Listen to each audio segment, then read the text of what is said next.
Welcome back, fans, to Getting to Know Your Blue Crabs, edition number 2 this afternoon. Unfortunately, some cloudy skies behind us, but it's always a sunny day at Regency Furniture Stadium. We want to welcome in Travis Garcia to the program for the first time this year. Travis, good to see you. Welcome back to Southern Maryland. Belated welcome back, a couple weeks into the season. But, last year when we unfortunately were defeated in the championship series in the clubhouse, I remember you told me, no matter what, I always know I have a place to play. And, here you are in Southern Maryland. So. Thanks to Butch. Thanks to Butch. That's the reason a lot of guys are playing here. That's Absolutely. usually the reason at the top of the list. Well, just to give fans an idea of how you got here, where you're coming from. You were a pretty big star in the Frontier League, which is a lower level Class A type league before you got here to Southern Maryland. And you played for the Chillicothe Paints franchise in that league. They've since moved to the Cleveland area, but when they were in Chillicothe, they retired your number. They thought so much of you there. Yeah, I have a lot of close family in Chillicothe. Actually, my host family will be here today for this homestand. They came out to see me. Great people, fun baseball. They were the one independent league that gave me a chance when I got released.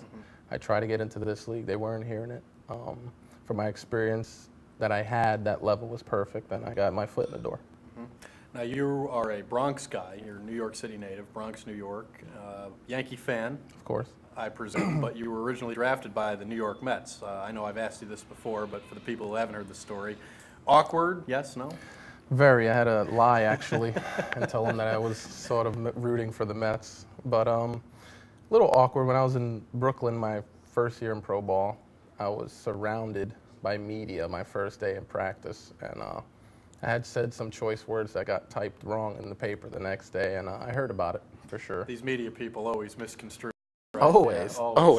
I was, I believe I said something. The story went, I was surrounded by a bunch of people. They're asking me questions left and right, and somebody asked me, now that you're a Met, how do you feel about the Yankees? And I said something to the effect, what I believe was, I grew up a Yankee.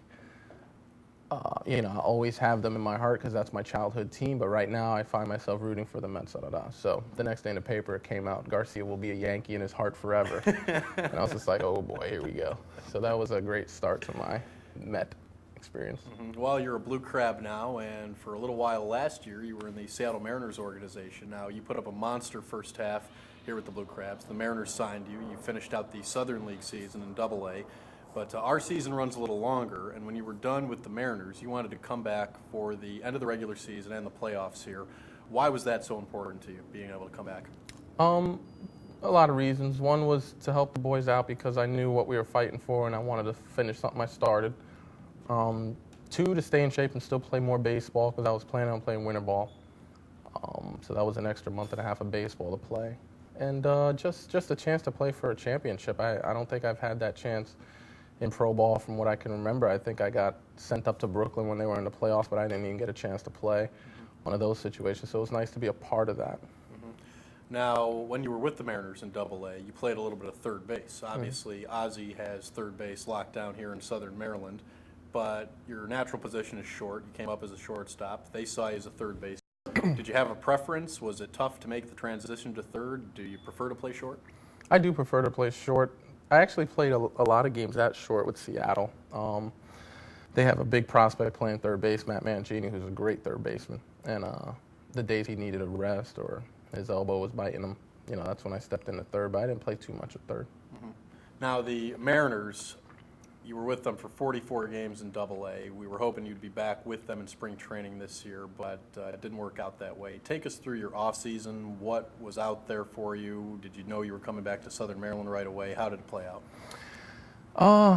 I tell you what, a lot of people have nightmare stories about the teams that release them, and I can't really honestly say anything bad about Seattle. They gave me my opportunity. I didn't make the most of it. I know I could have played better. It's one of those things where, I think if I would have stayed a little longer, had more games under my belt there and played more consistently, I would have caught up to my potential. But, for the time being, I didn't do what I needed to do, and I wasn't surprised when they told me that they don't have at-bats for me in Double-A or Triple-A for the following year. So my offseason was kind of up and down. I remember calling Butch, and Butch made it very clear if there is no opportunity with affiliated ball, you're going to be my shortstop. Right. So that was very comforting feeling, knowing that I guaranteed had a place to play. Now, last year you got off to such a great start in the first half and were able to sustain it through July. Seattle wasn't the only team that called about you. Obviously, there were a few teams that were interested. Is there anything on the horizon? I know, it's kind of cloaked in secrecy. Is there any one organization that you think you might be able to get in with if you continue to put up numbers? I haven't heard anything. I haven't even heard of a scout being at any of our games yet. I mean, I'm sure there is. They're out there. Yeah, I haven't heard anything yet, though. Mm-hmm. All right, well, Travis, thank you very much. I appreciate it, and thanks for coming on the program. Thanks for having me. All right, that's Blue Crab shortstop Travis Garcia here on Getting to Know Your Blue Crabs.